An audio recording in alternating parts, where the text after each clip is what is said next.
Bismillahirrahmanirrahim. Assalamualaikum warahmatullahi wabarakatuh. Hai, selamat pagi. Saya Evi Sayono. Di pagi hari ini, Minggu tanggal 15 Agustus 2021, saya kembali akan membacakan buku Homo Deus karya Yuval Noah Harari. Bagian yang akan saya baca pagi ini adalah bab pembuka yang berjudul The History of the Lawn, atau sejarah dari halaman berumput, dan A Gun in Act 1, sebuah pistol yang muncul di drama bagian 1, mulai dari halaman 67 sampai dengan halaman 77. Disclaimer-nya bahwa buku Homo Deus yang saya baca adalah buku edisi berbahasa Inggris. Saya kemudian membacanya dan meringkas isinya. Ini artinya bahwa yang didengar pada audio book ini adalah persepsi saya atas bagian yang saya baca. Berikut ringkasannya. Mari kita dengar sama-sama yuk. A Brief History of Lawns, halaman 67 sampai dengan 74. A Brief History of Lawns, sejarah singkat tentang halaman berumput. Berikut ini adalah beberapa ahli dan tugas yang diharapkan darinya. Misalnya, ahli meteorologis, maka ia harus bisa memprediksi cuaca.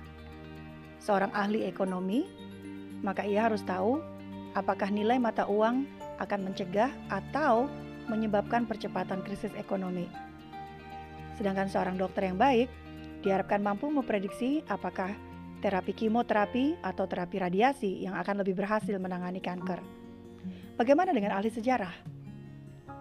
Ahli sejarah diharapkan dapat mengamati kegiatan nenek moyang kita agar kita dapat mengulang kembali kegiatan tersebut atau justru menghindarinya. Tapi hal ini hampir tidak pernah berhasil. Harari menganggap bahwa membuang waktu jika sejarawan harus mengamati dan mempelajari taktik perang Raja Hannibal untuk misalnya digunakan kembali taktiknya di Perang Dunia Ketiga. Hannibal memiliki taktik perang dengan menggunakan cavalry, sedangkan saat ini orang sedang perang menggunakan cyber war. Catatan saya, cavalry itu artinya kayak pasukan perang yang menunggang kuda. Nah, ini tentunya tidak bisa lagi digunakan untuk zaman sekarang karena orang perangnya udah perang cyber ya, perang menggunakan internet. Ilmuwan sains versus sejarawan. Ilmuwan sains bukan hanya memprediksi masa depan, tapi juga memperluas horizon dan membuka masa depan baru dan masa depan yang belum kita ketahui. Sejarawan mempelajari masa lalu bukan untuk mengulang kembali apa yang telah terjadi, namun untuk bisa terbebas dari apa yang pernah terjadi. Misalnya begini, kita melihat kuburan. Nah, kuburan bagi sebagian orang ini adalah hal-hal yang menakutkan. Bisa jadi orang yang meninggal dan dikuburkan itu ada penyakit atau peristiwa apapun itu yang kemudian membuat mereka takut. Nah, hal-hal yang membuat manusia takut ini kemudian membuat manusia di masa lalu mengalami ketakutan pada nenek moyang kita. Kita kini takut juga, gitu ya. Lalu sebagian orang akan berpikir, kita mesti gimana nanti ke depannya? Lalu orang yang satu lagi akan berpikir, apa yang harus kita lakukan agar masa depan kita berubah? Nah, kemudian orang akan belajar dari sejarah. Nah, kemudian orang-orang, misalnya ya, ada dua orang yang belajar dari sejarah, maka orang pertama bilang, saya mau melakukan pilihan A saja, supaya sejarah menakutkan itu tidak terulang kembali. Kemudian orang yang kedua bilang, saya mau melakukan opsi yang B saja, supaya kejadian di yang masa lalu itu tidak terulang lagi. Nah, kemudian karena pilihan-pilihan inilah, pilihan-pilihan dari banyak orang inilah, kemudian masa depan akan berubah. Nah, manusia berasumsi ini terjadi secara alamiah. Jadi kita, manusia, terlampau takut untuk membebaskan diri kita dari atau agar kita bisa berpikir tentang masa depan yang berbeda. Sejarah, rantai kejadian-kejadian di masa lalu yang terjadi mungkin secara tidak sengaja. Kejadian-kejadian ini yang kemudian menuntun kita sebagai kita yang sekarang. Nah, kejadian-kejadian di masa lalu itu kemudian diamati, dipelajari, dan dianalisis. Sehingga kita jadi tahu bahwa pemikiran kita atau mimpi kita terbentuknya itu seperti bagaimana. Sejarah tidak akan menyuruh kita untuk memilih yang mana, tapi setidaknya kita punya pilihan. Karena itulah kita jadi mampu untuk berpikir dengan cara yang berbeda, dan membuat kita berani punya mimpi yang berbeda. Pergerakan untuk mengubah dunia. Pergerakan untuk mengubah dunia diawali dengan menulis ulang sejarah. Membuat kita punya kesempatan untuk reimagine atau membayangkan ulang hal-hal yang dulunya tidak pernah terfikir oleh nenek moyang kita, dan akhirnya menyebabkan peristiwa tertentu terjadi di masa lalu. Revolusi besar-besaran, apa yang benar atau pantas terjadi secara di level Grand Revolution, ini berlaku juga di level mikro kehidupan sehari-hari. Misalnya ilustrasi seperti berikut ini. Halaman luas berumput itu dulunya hanya milik raja-raja Eropa, karena ini merupakan simbol status. Karena begini, misalnya, ada seseorang yang punya halaman rumput luas. Nah, ini artinya alih-alih menggunakan lahan untuk tanaman lain, ini malah digunakan untuk menanam rumput yang tidak bisa digunakan untuk pakan ternak. Orang kaya pasti yang punya. Rumputnya rapi. Nah, zaman Eropa kuno pasti punya banyak pegawai yang khusus mengurusi rumput. Nah, ketika orang melihat halaman rumput yang rapi, orang kaya pasti. Sejarah Eropa. Tanam rumput di halaman yang luas merupakan simbol status zaman dulu yang bertahan hingga kini.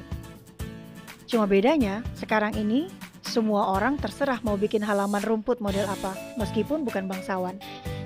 Ini yang dimaksud dengan kenapa kita belajar dari sejarah. Untuk bisa terbebas. Contohnya seperti tadi, orang sekarang ini bisa bebas punya halaman berumput meskipun bukan bangsawan. Catatan Evi, atau sama dengan perempuan Indonesia yang belajar tentang sejarah Ibu Kartini.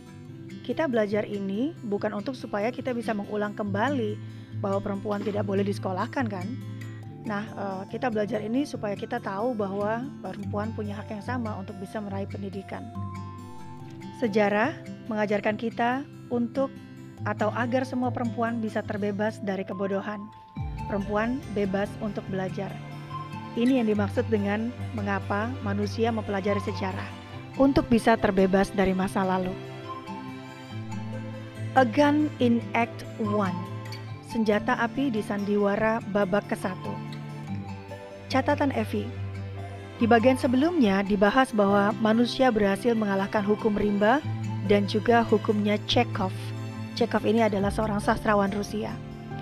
Hukum Chekhov ini mengatakan bahwa jika ada senjata dalam sebuah sandiwara teatrikal, maka jika senjata itu tidak digunakan di babak ke-1, maka pasti di babak kedua atau ketiga senjata itu akan muncul dan digunakan.